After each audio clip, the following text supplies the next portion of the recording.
안녕하세요. 주양가족 여러분, 김성민 목사입니다. 오늘 하루도 하나님께 주시는 축복의 하루가 되기를 주의 이름으로 바랍니다. 2023년 3월 7일 오늘의 주 만나는 가장 중요한 것 한 가지라는 제목으로 사무엘상 2장 27절에서 36절 말씀을 묵상하고자 합니다. 오늘 본문은 엘리 가문을 심판하고 저주하시는 하나님을 보게 됩니다.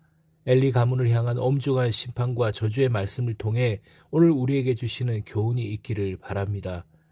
첫째로 성도는 날마다 하나님의 말씀을 들어야 합니다. 오늘 본문 27절은 이렇게 말씀합니다. 하나님의 사람이 엘리에게 와서 그에게 이르되 여호와의 말씀에 너희 조상의 집이 애굽에서 바로의 집에 속하였을 때에 내가 그들에게 나타나지 아니하였느냐.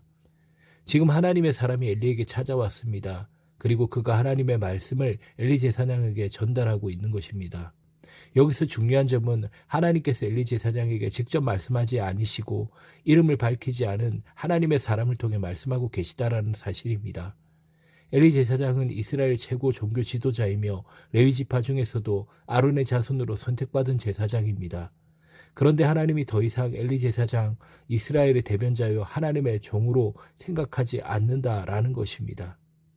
그와 내가 더 이상 직접 말하지 않겠다라는 것이죠. 성경은 엘리의 상태에 대해 22절에서 엘리가 매우 늙었더니, 또한 사무엘상 4장 15절에서 그때의 엘리의 나이가 98세라 그의 눈이 어두워서 보지 못하였더라라고 기록하고 있습니다.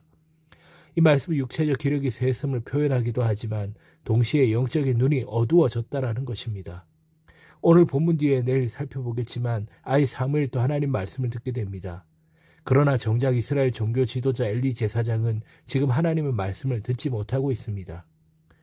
여러분, 이 사실이 엘리 가문에 시작된 비극의 근본적인 원인이고 이스라엘 시대의 어두움의 영적 원인이었던 것입니다. 의사도 중요하고 직분도 중요하지만 더 중요한 것은 날마다 하나님의 말씀을 듣고 말씀 앞에 머무는 삶을 사는 것입니다.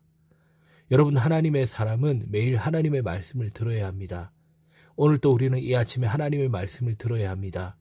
성도의 사명은 날마다 하나님의 말씀을 듣고 그 말씀에 믿음으로 반응하는 것입니다. 말씀을 듣기 위해서는 날마다 하나님 말씀을 가까이 해야 합니다. 우리 모두가 날마다 말씀 앞으로 나아가서 주님의 말씀을 친숙하게 듣고 그 말씀 앞에 믿음으로 반응하기를 주의 이름으로 축복합니다.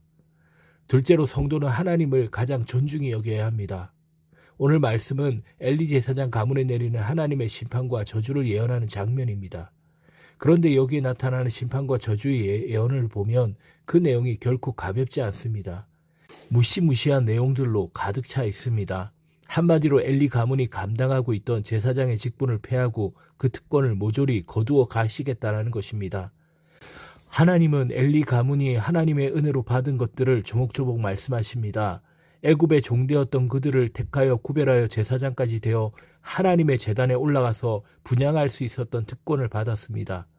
또 백성의 모든 화제를 제공받는 은혜까지 누렸습니다.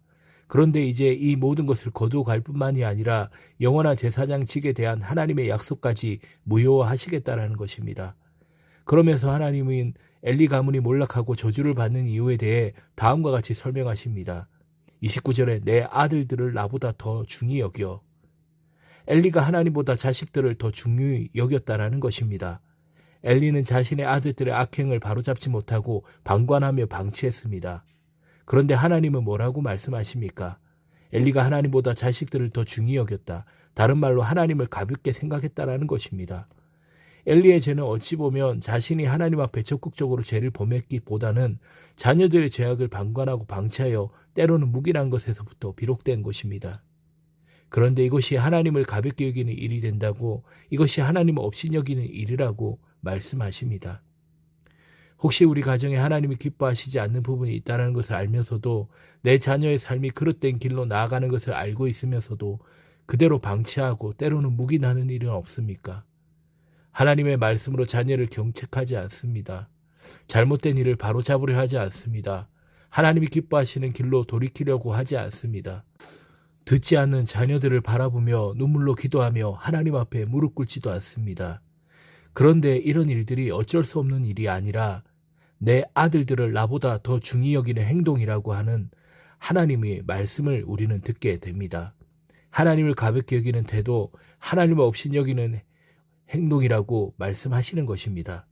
사랑하는 여러분, 우리 인생의 성패는 여기에 있습니다. 하나님을 존중히 여기는 인생을 하나님이 높여주십니다. 하지만 하나님을 가볍게 여기는 인생은 심판을 면하지 못한다라고 말씀하십니다. 하나님의 말씀을 사랑하며 날마다 묵상하고 주님을 존귀히 여기는 우리 모두가 되기를 주의 이름으로 바랍니다.